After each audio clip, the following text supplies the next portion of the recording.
Welcome to Ian's Faith and Culture webinar. Uh, what a wonderful time to be talking to two South Dakota gentlemen.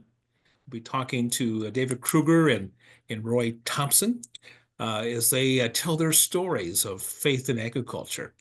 A couple of things. We welcome you here tonight, and if you've got questions, we invite you to go to the Q&A. You'll see as a tab. We'll try to answer all of your questions by the time the evening ends. But let's get started by coming before our Lord Jesus Christ, shall we? Let's pray. Lord God, what a privilege it is to be here tonight. What a privilege to come before you and to praise you and all of your creation. Dear Lord, in these days ahead of us, the earth is renewing its springtime glory. Plantings taking place. Animals are being born. The soils are being refreshed. Flowers are blooming. And it seems like all of creation is alive. You renew that in creation each and every day, just as you renew in us a new life, as we're reminded on that first Easter morning. So, Lord, as we continue tonight, I ask your blessing upon our presenters. May the Spirit embrace them, give them boldness of voice, give them courage to tell your word in a way that will surprise us tonight. So, Lord, all that we do in word and deed, may it give you glory. We ask this in your name. Amen. So, gentlemen, we've got two guys from South Dakota. Just kind of give us a sense of place. Roy, you're from Casca, South Dakota. Where is that in South Dakota? So it's west, right along the river. It's west of you guys, obviously, but right center, north central South Dakota, right along the Missouri River, just on the east side. So where are you from Chamberlain, for example, which is kind of in the middle? Straight north of Chamberlain, and yeah, pretty much straight north. So I'm northwest of, or northeast of Chamberlain, just a little ways. We're about 45 minutes from the North Dakota border. And so, yeah, we're 90 miles straight north of Pierre. Oh. And David, you're from northeast South Dakota. Help us out where that's at. Twin Brooks. Do you know where Twin Brooks is? Where's Twin Brooks? Twin Brooks is 22 miles from the Minnesota border and about 45 miles from the North Dakota border. So I'm between Melbank and Summit. If you know where Summit is on I-29, up there where the wind always blows and it always snows. I'm 10 miles east of Summit and 10 miles west of Melbank. So yeah. Well, fantastic. So one of the things I think that's going to be interesting tonight is having two presenters. Both are on the board of directors of the South Dakota Soil Health Coalition. It's a farmer-led organization. But here's what's interesting is there are some principles of soil health. One is know your context. Another is keep the soil covered. A third one is minimize soil disturbance. A fourth is increase diversity of plant and soil biology. Maintain continuous living plants and, if possible, integrate livestock. Now, both these guys are following those principles, but they're following in different ways, in different contexts. David is row crop, small grains, and cover crop, and so on. And Roy, you have grass and cattle integrated into your system. So we're going to talk about some similarities between the two, but also some of the uniqueness of the two. So let's begin with David. Dave, you have tell us about your family just a bit. Well, I'm married. My wife and I have two daughters. One is a senior in high school. One's a freshman at Aberdeen at Northern in college. And we live on the farm 10 miles west of Melbank. And I'm the farmer mainly. Both of my girls have kind of taken after my wife's profession, more in the graphic design or artistic side of the world. Although they all have helped with farming at different times and in different ways. So Dave, there's a wonderful video that Yep. You'll find if you go to the Soil Health Coalition's website. Let's play that because I think it probably gets a nice introduction to your operation. Sure. So, Lindsay, go ahead. Yep.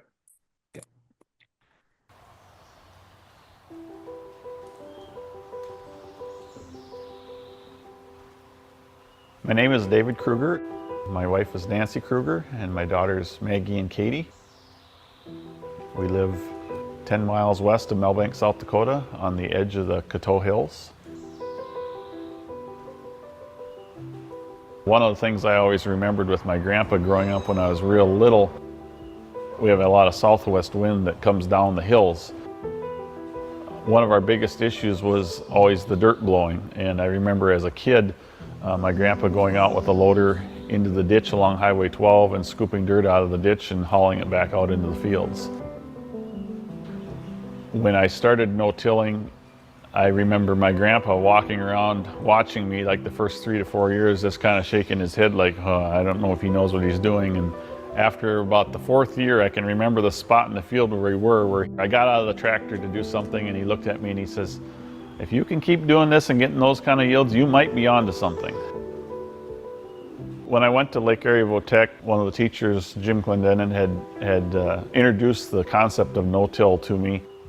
At that time, there was no thought in my mind about building soil or improving soil health. It was basically to keep the rocks in the ground and hopefully save a little bit of moisture. And so I kind of fell into the no-till practices that way, later realizing a lot of the other benefits that hadn't really crossed my mind when we started it. The transition to no-till started in 1993, I believe. I rented a no-till drill. It was probably like 29 acres. I continued to transition fields to no-till over the next 7 or 8 years, just kind of gradually adding another piece and another piece. So my longest field has been no-tilled since 1993. Most all of my other fields now have been no-tilled for roughly 18 years, probably. Most of my fields have from 40 to 60 feet of drop per mile, so we have a lot of slope. But our biggest challenge is water pushing from underneath, sub-irrigated. So we have a very varying soil type, and it will change in 3 to 5 feet. You'll go from a hard, wet clay to a pure sand. And one of the things the no-till has done that I feel has improved is taking those sandy spots, and by improving some organic matter in it, it's really improved its ability to sustain itself in a dry period. Some places the seed slot would close really easy, and then you'd go 50 feet and you just could not close a seed slot. And so I tried numerous closing wheels before I found one that I felt worked fair in every soil type. So you have to continually look at different options and continually try different things. It basically took me 10 years, I would say, to get to where I'm comfortable. I'm not worried about having too much residue. I'm not worried about it being wet. I've planted in really dry years, I've planted in really wet years, and I've made my mistakes in those years. And when I see that happen again the second time, I can, okay, I did this another time, and I know how to make it work better the second time through or the third time through. So I think that no-till has given me different opportunities, and one of the opportunities that I've really seen is if you look at a picture of my farm and the land I farm an area of 11 quarters all right around my place. Neighbors, after watching me 10 to 15 years of what I'm doing, have come to me and said, hey, we like what you're doing on your ground, we want you to farm ours too, the same way. One of the biggest things we see happening in agriculture is the loss of our soil, and the loss of our soil is not something that we can replace. Once the soil erodes, washes down the creek, it's gone, and once you lose your topsoil, your ability to produce crops is not there anymore. And so one of the biggest things that we are trying to do with the no-till is to preserve our soil so that we can continue to produce crops down the road for our future generations.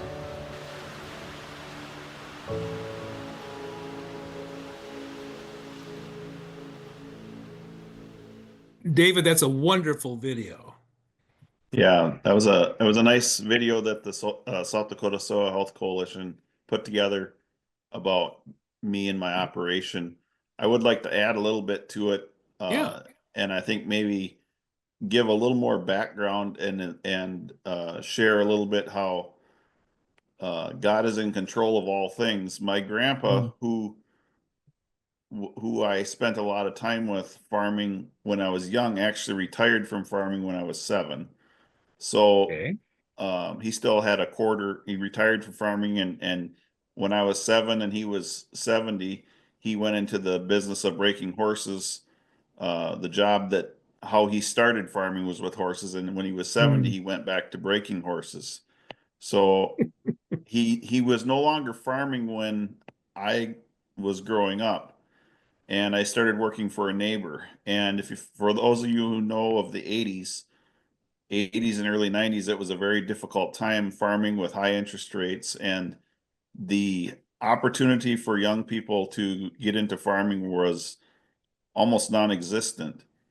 And it's amazing how if God wants something to happen or something to you to do something, you get an opportunity. And working with this neighbor, when I was a junior in high school, he offered me that if I kept working for him till I was for 18 years, he would let me take over his farm. Oh my And goodness. so, when I was 30, in 2000 is when I went uh, farming on my own, where I began farming on my own. And I probably didn't realize how much God's hand was in that at the time, but as I look back on it now, it's even more and more amazing how those things all worked out. Mm. And then to put on top of that, the opportunities I've had in my 24 years of farming on my own to put together, I have 11 sections that all touch each other right around my place. And to farm 11 sections that are all within 2 miles of my house, and me being in some ways, what you'd say a first generation farm. My grandpa had 2 quarters, but now I have Mm. 11 here. And to put that together, that I don't know why God has blessed me in that way with that opportunity where some people work their entire generations to even accomplish, to get Yeah. that opportunity to have that much land close to home and to do that, to do what I enjoy. Uh, so that's a little more. Yeah, that is a remarkable story. Oh my goodness. So I think it's fascinating. You've been no-tilling since 1993. Were you kind of the first person in the neighborhood to do that? Um, well, I'm still, there's very, very few. You can count them on one hand, the number of people in Grant County that no-till. Okay. In 93, there was coming out of those difficult years, at this Mm-hmm. point, I was working for the neighbor and I was farming my grandpa's 2 quarters and then Mm-hmm. trading labor for machinery. And that's when I started renting some no-till equipment to no-till my 2 sections. And at that point in the 90s, there was a movement where quite a few people had purchased no-till equipment in the early 90s because of the difficult times trying to save money. And there was a lot of people that had tried strip till and no-till, and they did it for about 3 or 4 years. In our area, 93, 94, 95, that's when it started. We really started to get wet. And from that day on, we've been wet just about ever since. Uh, and they tried it for 3 or 4 years and it got wet and most everybody quit. Um, I'm real close to Minnesota. I'm very much like Minnesota.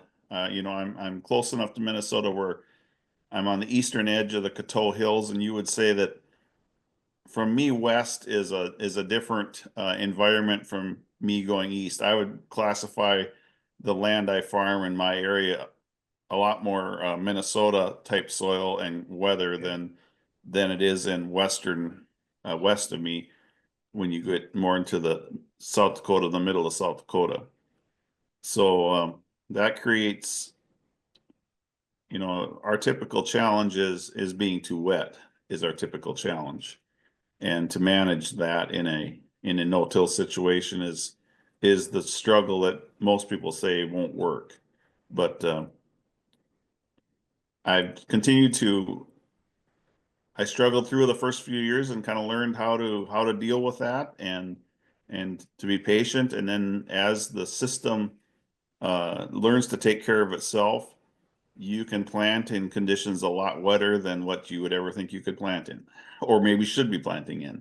But plant in wet conditions and work quite successfully after your soil becomes after your soil learns how to take care of itself in those conditions. I think it's an interesting comment you just made, how the soil learned to take care of itself. It's always been there. That's self-learning, hasn't it? Yep. But allowing creation that God has put in systems to allow that system to work in some way. I think that's to me, the remarkable part of the whole conversation of soil health and regenerative agriculture is how do we trust God's creation in all of this? Um, and I think you said that, 10 years, you began to see the system work after 10 years. So patience Yep. is part of it. Yep. Yep. Yeah. That's one thing about any soil health benefit.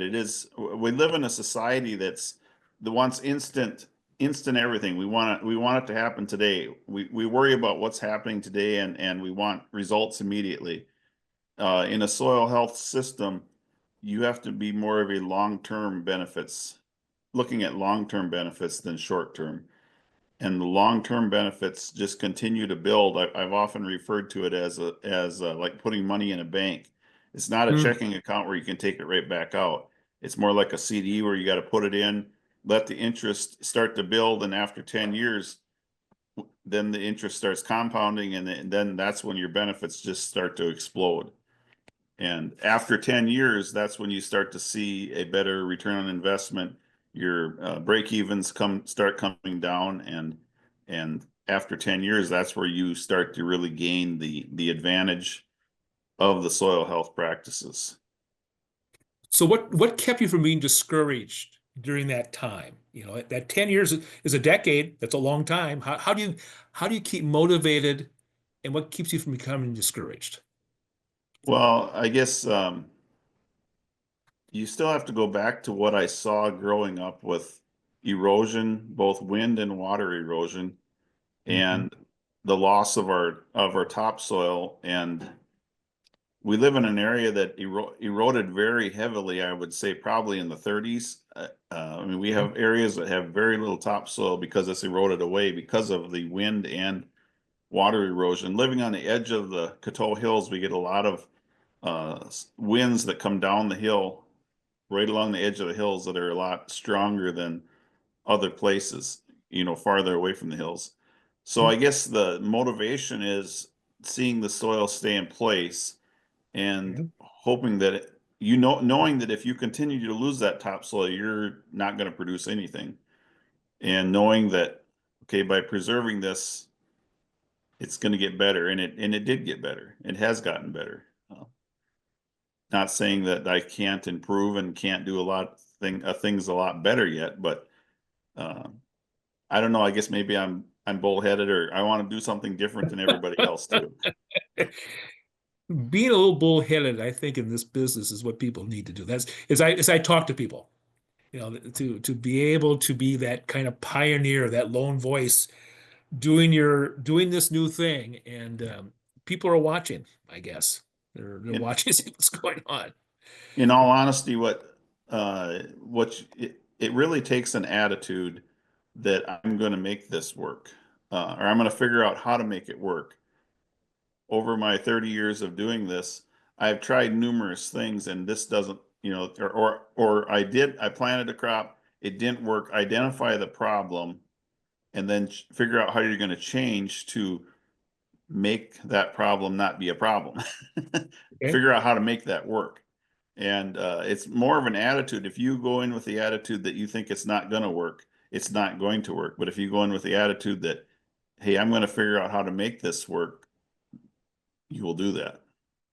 Good, very good. So just for those who are listening, if you have questions, please put those in the Q&A section. And at the end of our presentation, we'll try to get through those questions.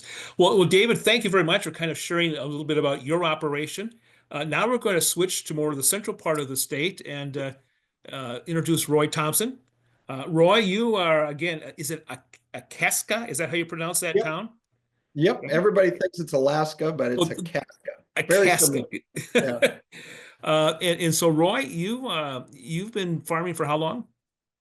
So I'm 38 years old right now, and I started in 2011. And so when my wife and I got married when I was 20 years old. We had a custom fencing business and just about 40 head of cows when we got married. Um, and I think we fenced for we got married in '07. We fenced for 5 years for our income, custom fence. And then I had an opportunity in 2011 to start renting the farm ground where I'm currently living. I live on a rented piece of property, and then so yeah, we were able to buy some land close by, and also start farming the land that the landlord owned that we were living on. The older gentleman retired, so we had the next opportunity for it. And so yeah, that's when I started.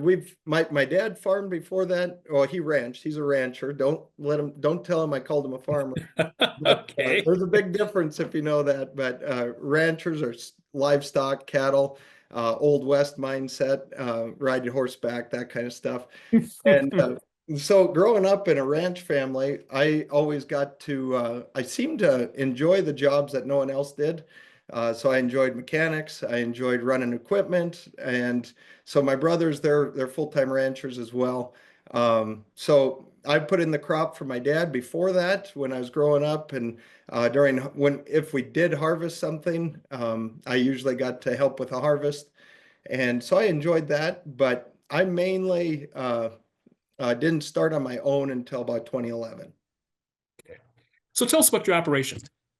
Sure. So we've been no-till almost as long as I can remember. The first thing I did in the field was duck footing and disking and stuff like that. I remember breaking down with the duck foot because we had a leaking cylinder and I ran the tractor out of transmission fluid. That should have been a sign right there. We should quit tillage and just leave it in the field and never hook it up again. Roy, I haven't heard the word duck foot Oh for man. years. Yeah, that's a good thing too. You don't want to have those around if you don't need them. But and I don't know, there's probably a correct term for it, but any tillage equipment, we kind of had it at that point, but that was early on. And then we went to no-till. I would say about 20, I was probably 10 years old when I was doing any tillage. So I was probably 28 years ago. And so we've been no-till ever since. And we live in a very arid climate, about, maybe 18 inches of rain throughout the year. And it's just all dry land. We don't have any irrigation. My story in agriculture, I kind of learned the conventional model early on. We were starting to rent this property, and you borrow money for equipment, you borrow money for cattle, you borrow money for land, you borrow money for your operating note, and so you're deeply in debt. I took the elevator's word for everything. So they did the soil testing, they wrote up the fertilizer prescriptions, and it was high input. And it wasn't, I started, as soon as the year I got married in 2007, I went through a human health crisis of Crohn's disease, liver disease, got very, very sick, and just kind of took the conventional treatment for that. I was on IV medication for 8 years until my body became immune to it. After that 8 years, I've been conventionally farming. I've been conventionally raising cattle, putting cattle in a feedlot in the wintertime, growth hormones to the steers, just everything was conventional, everything that we'd been taught. And when I went through my human health crisis, the lights kind of came on. And Gabe Brown is so famous for saying that if you want to make small changes, change the way you do things. If you want to make big changes, change the way you see things. And about 2015, I really started, I think Don Campbell initially said that, but Gabe has quoted it several times. So I want to give credit where credit's due, because I think it's a very important phrase. In 2015 is when I was, my body had become immune to my medication. I had lost, in 2014, actually, I'd lost all desire for conventional farming. I had my best crops in 2014. And so I was going out checking my fields in 2014. I was kind of getting sick again. I was struggling. I didn't see purpose in what I was doing. We had 75 bushel spring wheat, which was the best we had ever had. I had 140 bushel corn, which was the best I'd ever had. But the thing I was most excited to go out and check when I was checking crops was our season-long cover crop mix, which was called the pollinator mix. And I walk out through there, and just the life that would take off when I'm walking through this cover crop field just brought me so much joy. And I was like, something is missing, and something is wrong here. I'd walk into my monoculture crops, and I was so discouraged that year. I remember telling my wife, I have this feeling like I don't care if it all burns up. I just don't care. I don't care. I walk on this monoculture crop and it's dead. I can't hear anything. It's just, the crop is there, but I barely have enough motivation to go combine it. And I didn't realize at the time, being sick and also being sick of the conventional model. It wasn't until about 2 years later when I actually did hear of, I went through my health transformation. I was able to go off medication. I was able to heal my body of the Crohn's and of the liver disease, radical health transformation. And then I realized the need for, I had this new life and this new vibrant health. And then I'm still conventionally farming, and I'm looking at it. And I was like, what can change here? I thought I had to quit farming if I have these new convictions of healthy food and nutrient dense stuff. And I look at our conventional fields. I don't feel good about how we're raising cattle. I don't feel good about how we're raising crops. So I just knew something needed to change. And at that point is when I found Gabe Brown on YouTube. And that's when I just really, lights came on. I started seeing things differently. And it just like everything started fitting together better.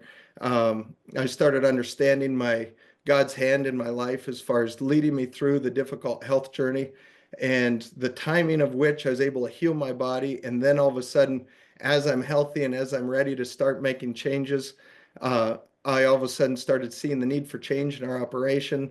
At the same time in 2016, the end of 2016, so 2016, I started implementing a lot of regenerative practices.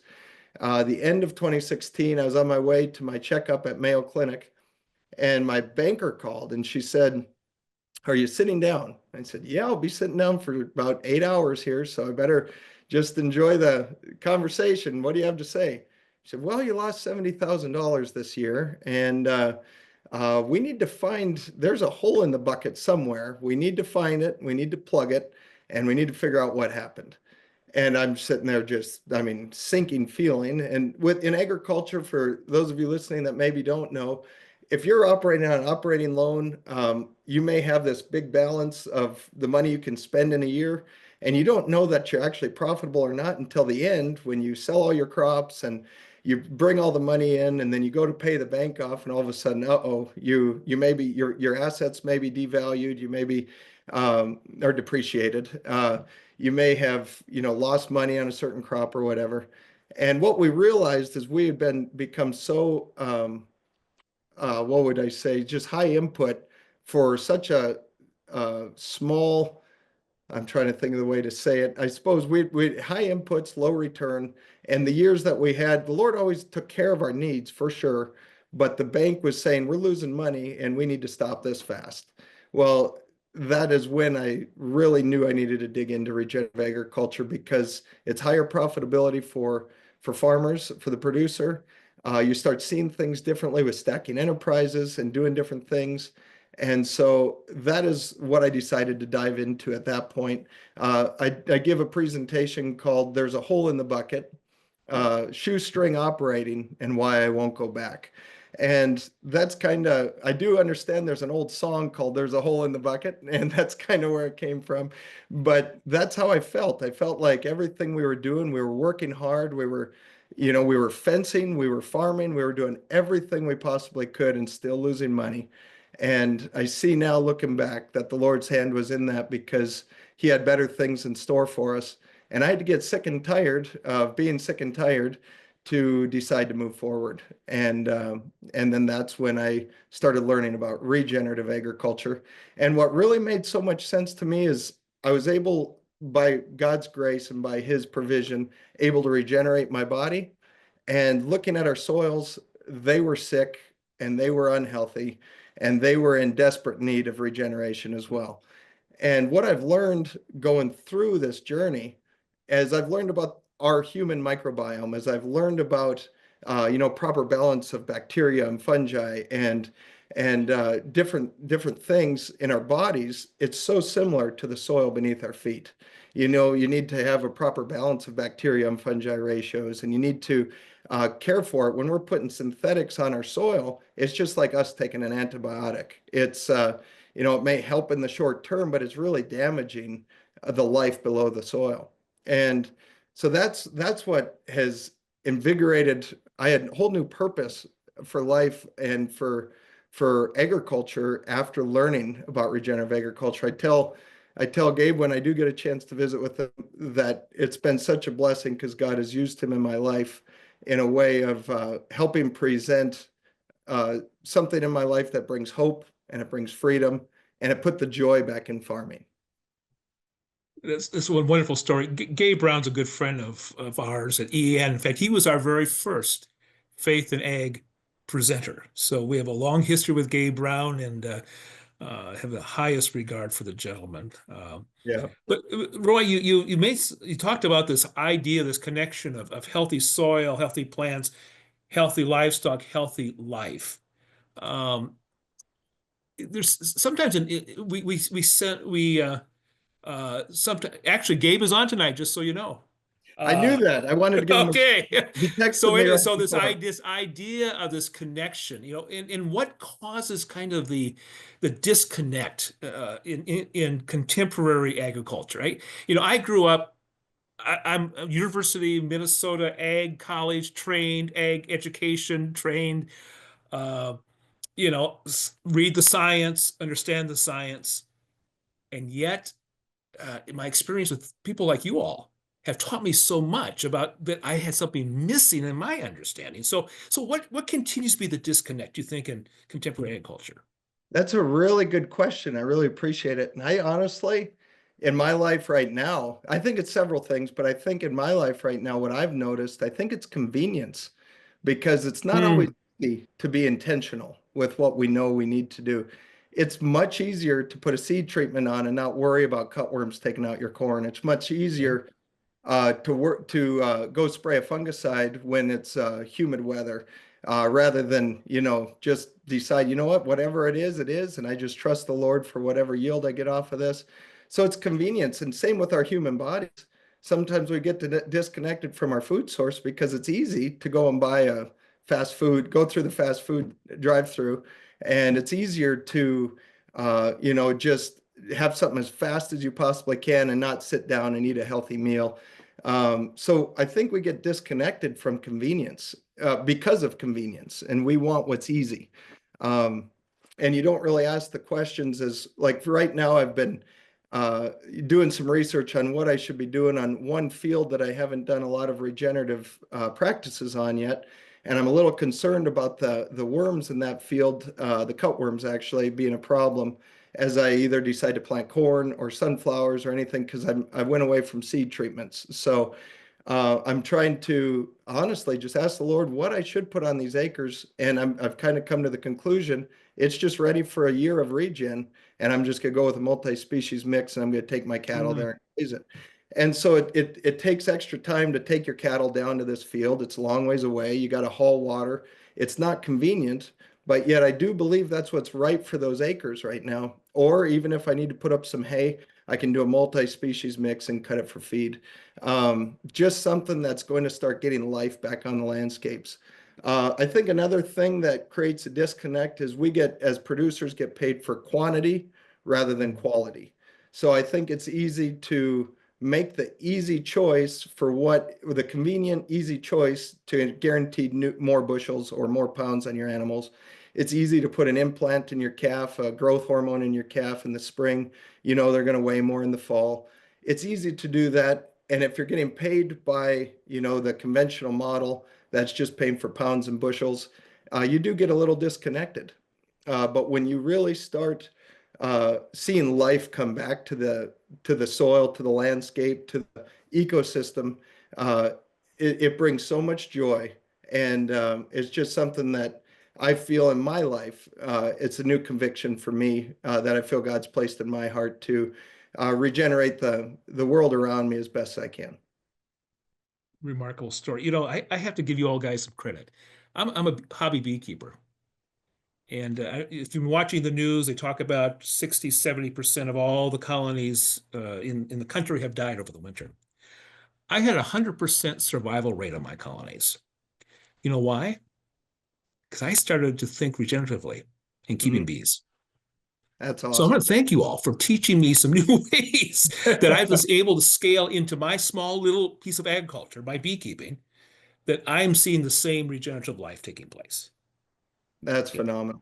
And so I think that whether we are raising cattle, we're crop, whatever our enterprise, those abilities to transfer those general principles back and forth, I think is so critical. And all of them, as you all, I'm sure will attest to, it's about being in partnership with God's creation. And Absolutely. as someone who used to, as a county extension agent, advise people to, take control, giving that control up is really hard. So, Is. see, so one of the things I question, the nutrient dense, what does that mean? I hear that term once in a while. Sure. So to me, I guess nutrient density means for every bite you take, what's it doing for your body? Is it really fueling your body, or is it just simply is it harming your body? Lack of nutrient density would be, just empty carbs. It would be everything. It's just fake calories, pretty much. Just cheap fuel, high sugar, stuff like that, highly processed. Nutrient density would be whole foods, well-rounded, and those, not just those whole foods, but uh, I could go, I love talking, so I could talk for hours about this. But I will even say, even the organic label sometimes isn't all it's cracked up to be. It may be less toxins, which is great, but unfortunately, a lot of organic has tillage, which does destroy a lot of the soil structure. And if that, the fungal component of that soil is destroyed, the mycorrhizal fungi and all the living things under the soil aren't properly nourishing that plant holistically, uh, you know, then you're still having a plant that might be organic, but it still may be a little void of nutrient density. So I know there's a little bit of argument that go back and forth when, depending on the type of people you're talking to, if it's full on whole foods, got to be organic, all these things. But I would challenge people to think, I think you're better off getting to know your producer. I think that helps out so much because you can build that trust, you build that human interaction with your food, you know where it's coming from, you know how it's raised. And some people might be organic. Gabe Brown is pretty much organic, except he doesn't do the paperwork, for organic. And but yet his food is so much higher nutrient density, you can taste the difference. There's something called flavonoids. So the higher the flavonoids, the better the flavor. And it's literally these nutrients you can taste and the nutrients you can feel. And as you start making choices for higher nutrient density, I'll tell you this, in 2012, I was pulled down by my liver disease, PSC, stands for primary sclerosing cholangitis. And I was so pulled down that I could tell every little blip on the radar. And everything I ate, I knew within 10 minutes whether it was not good for me, just kind of passing through my system, not doing anything for me, or if the lights came on and I felt my batteries, literally the cells in your body are little batteries. And when they're nourished, the lights come on. You feel better, you feel Mm. energetic. And when I was at that low point, I noticed right away if I ate something nutrient dense or not. And as I started learning more about it was so funny because I tell people the very first thing I changed in my diet was the Mountain Dew I drank. I went from conventional Mountain Dew to throwback Mountain Dew that had real sugar in it. And that was, everybody laughs. Now I have a podcast episode called From Mountain Dew to Bone Broth. And basically, that's just saying bone broth is one of the most nutrient dense things you can have when it's well-made, homemade bone broth from grass-fed bones and stuff. And it's one of the most nutrient dense things you can have. It's super easy on your body. And throughout the years of learning about nutrient density, your body starts asking for it. It starts craving nutrient dense foods. And so you get more nutrient dense foods when you concentrate on the soil beneath your feet. and building that soil structure, building those fungal components, building the mycorrhizal fungi is a pipeline underground that literally helps plants share nutrients back and forth. It goes way deeper than that, but it's just something that really nourishes the plant. The animals that eat the plant, or if we eat the plants from a veggie garden that's regen no-till, that's going to be a much different flavor than if you just go buy it at the store. I've seen different results, but I believe in the 60s, you could get an orange in the 60s and it was equivalent of like 6 oranges today. You have to eat 6 oranges to get the same nutrient density of that in the 60s. I've seen lots of different numbers, but I think that's a fair assessment there. But so our nutrient density has been on the decline, but with the regenerative agriculture movement, I have a lot of hope and I have a lot of joy in seeing these soil health conferences packed as people learn about these practices. Well, thanks, Roy. Speaking of conferences, I'd like to bring David back in the conversation as well, because both of you gentlemen serve on the South Dakota Soil Health Coalition as farmer leaders. A couple questions. What is the mission of the South Dakota Soil Health Coalition? Why does it Well, exist? the mission is to share the 5 principles of soil health and to educate people on that and to help people make the transition to regenerative agriculture. And I think one of the benefits, the strong points that the Soil Health Coalition has to do that is it's farmers, and not just board members, it's farmers that have joined in on us that are willing to share their journey and share their mistakes and help other people who want to make that change so that they maybe don't have to make all the mistakes that we did and can make that transition easier for them. So why is it important? I mean, you guys are practitioners. So why do you think it's important that you as practitioners are also in a leadership position? Why is that important to you all? I think as producers, it's probably a little easier to connect with people in the conventional model as well, and kind of meeting them where their pain points are. Like I shared mine, I had a financial pain point, I had a human health pain point, and being able to have someone like Gabe that was able to help lead me in a better direction was great. And just my part as being on the board, I want to be able to offer that to others, that if we're doing the same types of things, and if we're having similar struggles, for instance, we had a meeting last year in Mobridge, and there was a speaker coming to Mobridge, and it was a very poor turnout, to be honest. But there's 2 guys that were there that weren't board members that came to the speaker to listen to the speaker, and one of those guys called me afterwards, and he lives just 20 miles away, and we were able to connect on some very similar things that we both struggle with and I see as a problem in our area. So it was nice to have people from different parts of the state that are there and available to visit with other producers that might be struggling in one area or another. So on our board, we have a guy in Rapid City, we have a guy, David's over on the other side of the state, I'm right in the middle. We got people in the south. The coalition board's kind of all spread around, not to mention the coalition's employees that are there to help people and maybe even give some financial assistance grants to take some soil health practices and implement them. So yeah, I think it's good that we're producers because we can maybe connect with the pain that other producers are dealing with and maybe direct them in a way that might be beneficial to them. And soil health practices are not always easy. It takes time. Like I said, it takes a long-term perspective.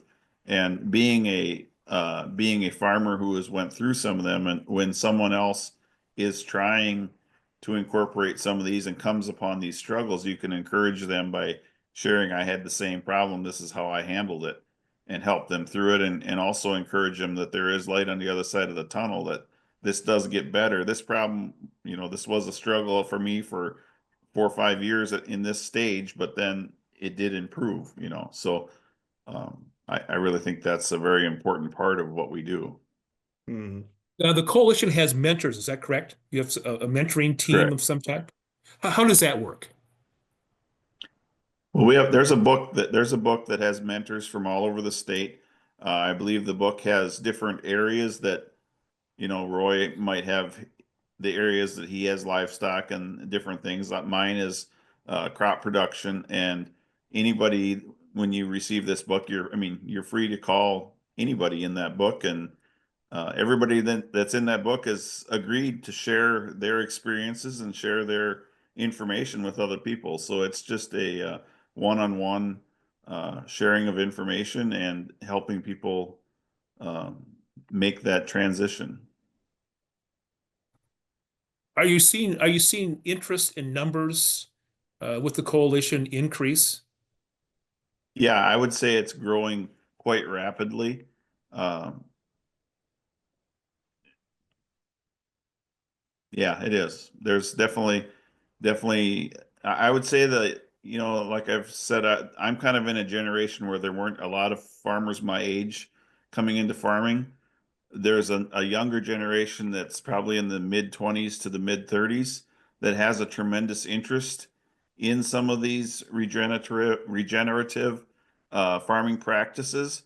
Probably some of their struggles are though, as their parents who are farming yet uh, don't think it'll work because they tried it in the 90s and it didn't work. Well, that's something where we have to try to help those younger people that are interested continue to encourage them to try this in a small scale and show that it will work, um, and tell them not, encourage them not to give up and to continue on doing it because it will work. It takes time, and everybody has to figure out what works on their farm. Mhm. I will say too, the coalition also has hired an employee that specifically deals with urban agriculture, which I think is a big interest as well of community gardens. People that do have a little land they can work with in town. It helps teach soil health practices and how to raise nutrient dense gardens. So that's super exciting, and I think that's got a lot of interest, in the urban communities as well. So that's something I'm proud to see the coalition doing as well. Great diversity outreach with that. Well, let's answer, excuse me, there's a question that came up. This is for Roy.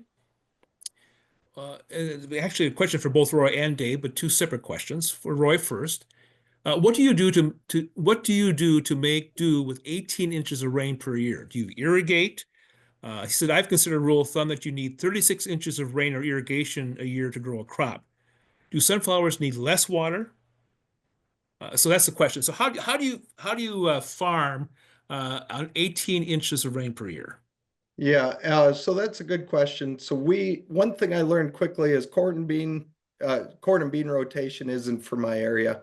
A lot of people do it, and I live at a very unique spot. I live right on the edge of rolling hills and pasture that goes south and west. From me north are bigger and bigger farmers, conventional farmers, corn and soy acres mainly. And I live right on the river, so there can be a weather system coming across that looks super promising. And everybody probably says this, but I promise you it's true. It gets to the river and it literally jumps over you and keeps going. So people east of me tend to get a little more moisture. People north of me tend to get quite a bit of moisture. For me south, it's kind of a pocket right here around Itasca. We have high, thick gumbo soils. And sometimes gumbo gives and most times it takes away. So gumbo holds moisture in the soil quite a bit, but when it's dry, it really gaps open. So yeah, I learned really quick that I needed to change up my rotation. I needed, as you talked about the tenets of soil health. I think my most important one is armor.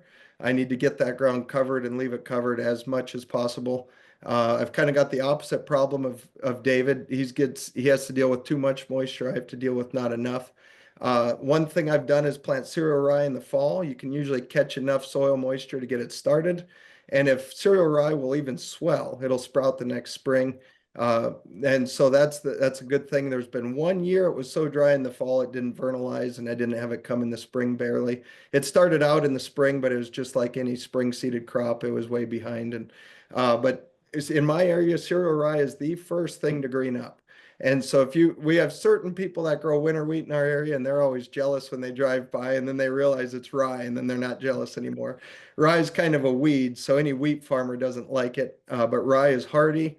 So I like that. It gets nice and tall, a lot of biomass. So we combine it, and then we plant cover crop right into it behind the combine. And and so I went to cereal rye. I went to any low residual crops I don't use. I do sunflowers every now and then. I promised myself I was never going to combine them again.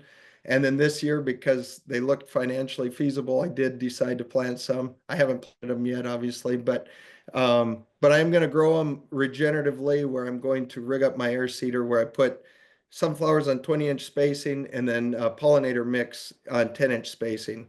So that I can avoid an insecticide pass. I want to attract all the beneficial insects with that pollinator strip, and then I hopefully won't have to spray for the sunflower weevil. Also, then I'll have some grazing after I take the sunflowers off, as well as I'm not going to just have bare soil after the sunflowers have a high seed-to-end ratio, which means they consume a lot of carbon. And so they're usually left with a bare field, but I'm planting cover crop in between them so I can try to grow sunflowers more regeneratively. So that's what I'm doing. Sunflowers are a nice drought hardy crop. Rye seems to do well, even if it's dry out, you can usually still get a crop. We've tended to be pretty dry in the spring, and then early July, the last 3 years, we've gotten good moisture. So the rye is usually too far gone to really benefit from that. But I do some corn, I do some sunflowers. And just leaving that soil covered is the biggest thing. And I do have a little roller crimper, so because I want to get away from insecticide, I had a roller crimper built. And if you do happen to have a really wet spring, you can roller crimp that rye and plant sunflowers or corn into it, and that gives you some nice lasting better residue for the summertime. And keeping that soil temps cool, I'll take a soil temp probe and check it in a field of bare soil. It might be, almost 100 degrees on a really hot day. And you go where you have residue and it might be 75 or 80 degrees. And so that biological activity is still working at that temp.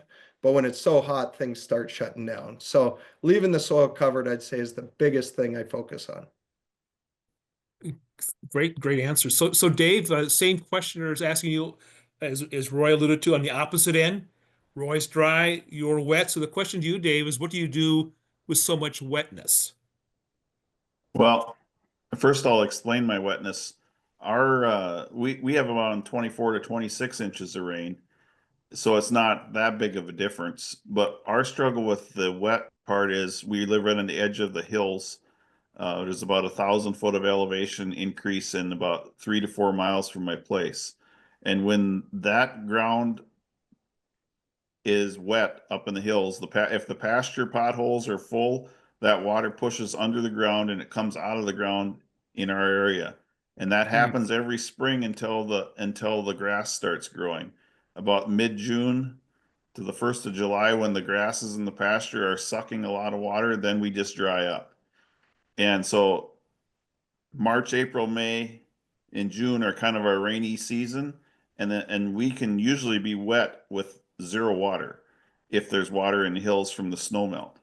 So the struggle is dealing with the spring water that comes from underneath our soils. And the entire Whetstone Valley struggles with that. The farther east you go, it gets a little better. I mean, but the first 10 miles, I would say, from these hills, there is a push of water from underneath.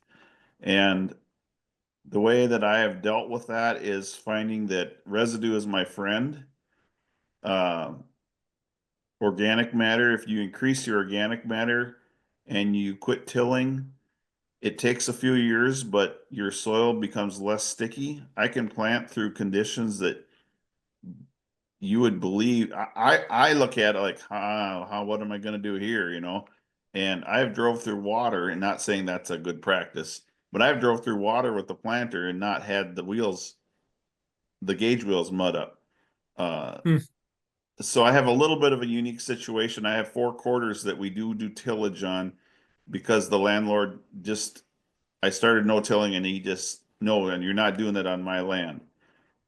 So until 3 years ago, we've been doing, I did tillage on that ground for 20 years, not heavy tillage.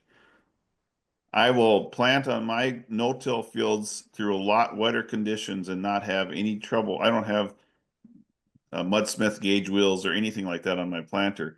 I have just standard wheels. I will plant on my no-till fields and I can't say never plug up a wheel, but hardly ever. I go to that work ground and it can be drier, but I'm plugging up wheels like constantly. That soil is sticky.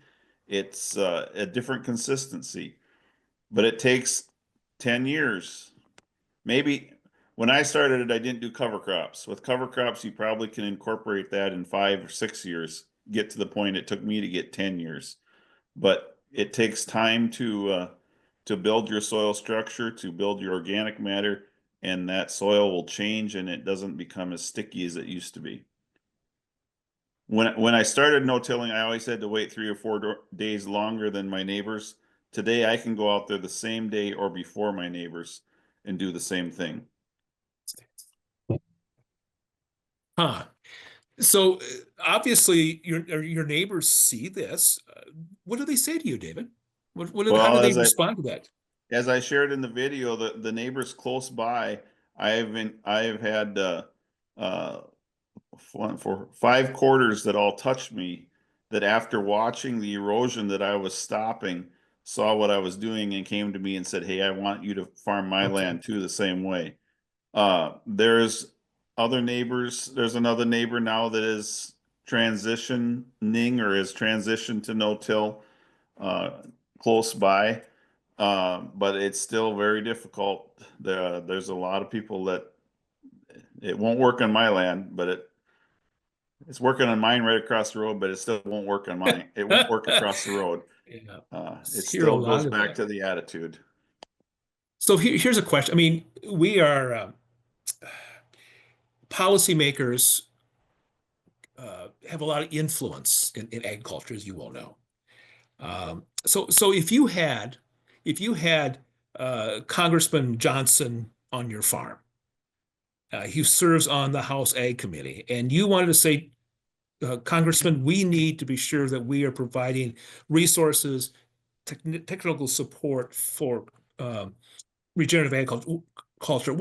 How would you say that? How would you convince, influence, whether it's Congressman Johnson or Senator Thune or Rounds or other policymakers? How would you convince them that this is an important part of our food security, national security in this country?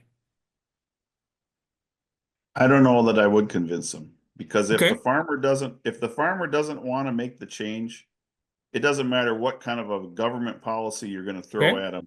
If the farmer hasn't, it's just like your faith. God reveals himself to you and when you become a believer, God opens your eyes to his gift, his free gift of eternal life. And when you realize that gift that you've been given, then you start to do things because of what he did for you, not because you think you're going to gain something. The same thing with Okay. farming. When you realize that, hey, I want to make a change, then there's government programs that can help people get into doing that. But to throw money from government money and government programs at people who really aren't Okay. sold and don't really want to make the change, you're just wasting your time. Okay. So that goes back to the work of, let's say, the Soil Health Coalition then. Yep. Okay. So All right. if there's people that want to make that change, that's the organization to get a hold of to help you with that transition. And there is a lot of financial programs to help you with those type of things, along with the farmers that are willing to share their information. There is financial help in many different programs also. If you ask, you have to ask, or you need to ask, share what you want to do, and see what they have to fit in to help you. Roy, anything to add to that? He answered it so well, it's hard to add anything to that. I'd liken it to your human body. I'm passionate about human health too. So you think about if somebody if your neighbor comes and tells you you need to lose 10 pounds, you're really not going to want to lose 10 pounds. And if you do, you might, do something just to get that 10 pounds gone. But then after you've accomplished that goal, you just go back to doing what you've always done. I think that's what farming can be like. Policymakers and people that say you need to have X amount of cover crops in, they might run out just to run out, put the seed in the ground just to check the box and say, okay, I did this, now I qualify for this payment. They might not care about the resource concern. They might not care about the mix. They might not care about your soil, their soil as far as what the program is paying for. So I think a lot of times I've seen people just do the bare minimum to get by, to get their money, and then just go back to the way they've done things before. So to David's point, I think it's so true that you need to be sold on what you're doing or see a need for a change. Even if you're not sold on it yet, you need to understand the need for change. And people that are making hand over fist from government subsidies or people that are making a lot of money, doing it the way they are, they don't see a need for change yet.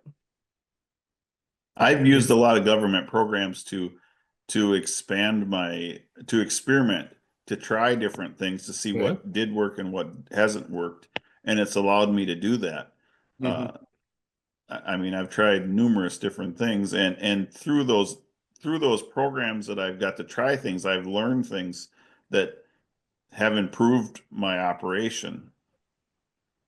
But it's yeah. So I'm not completely against the government policy, but it still goes back to what Roy said. If they're just doing it to check the box and get the payment and they haven't really sold that they want to make a change, it's not going to happen. The other thing that I see as a problem with government policies are a lot of them are only 1 year or 3 year. In my experience, it took 6, 7 years before you actually start to see significant results, significant savings. Roy even's going to see, I think 2016 he started. He's going to, after even 10 years, when he gets 15 years, he's going to see even more improvement. About year 15 to 20, he's going to just like, oh my goodness, this is just, it's only going to get better for him yet. He's still on the climb up. Okay. See, Roy, got something to look forward to, man. Absolutely. Yeah. I can't wait. Gentlemen, as we I'm going to ask for any more questions as we kind of bring this presentation to a close, which has been a wonderful evening. Any last words of advice to folks who are listening here? They're thinking about maybe they're on the farm, they're looking at a transition, or maybe they live in a suburb or urban, and they're kind of watching in and see what's happening to agriculture. Any words of advice as we close out today?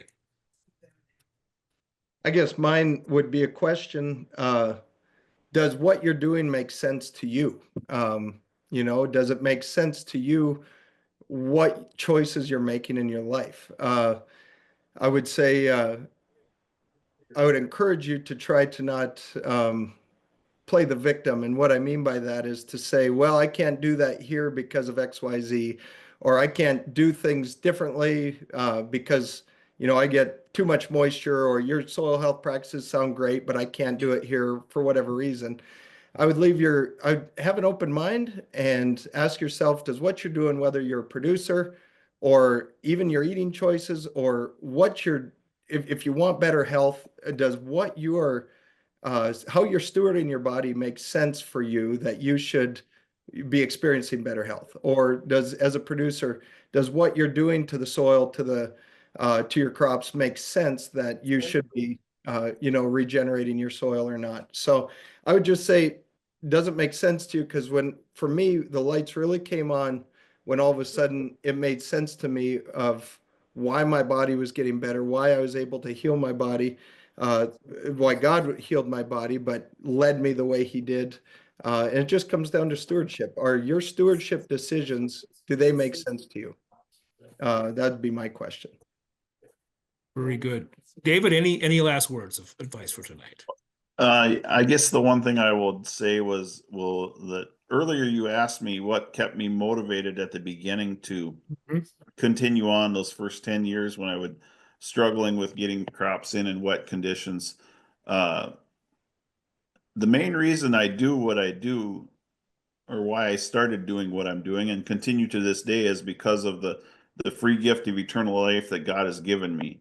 And because of that, that's the reason that I want to care for his creation.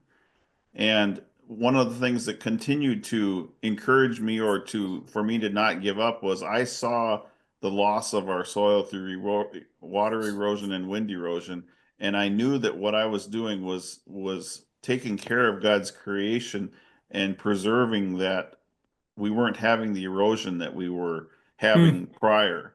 And even though it was a struggle, I still felt that this is what God wants me to do, and to preserve on, because of the gift he gave me the encouragement to continue to do, even though it's a struggle, even though it was a struggle, to continue doing that same thing. And so uh, I don't know if that's advice, but it's my it's my two It's cents good. worth. Well, gentlemen, as we close off tonight, thank you so much for sharing your stories of how God's Spirit influencing and guiding your decisions and your operations, the blessings that you've had, the blessings you're sharing. And I thought I would just close with uh, the Genesis narrative, the creation narrative from first Genesis. And this is one of my favorites. This is the sixth day. Then God looked over all that was made, and he saw that it was very good. So it is very good. And gentlemen, thank you for your good work in partnering with God and God's creation and keeping his creation in good shape for the next generation. So thank you, gentlemen. Thank you Have a for good having us. spring, and we look forward to future conversations. Good You night, guys. all. Good Blessings. night.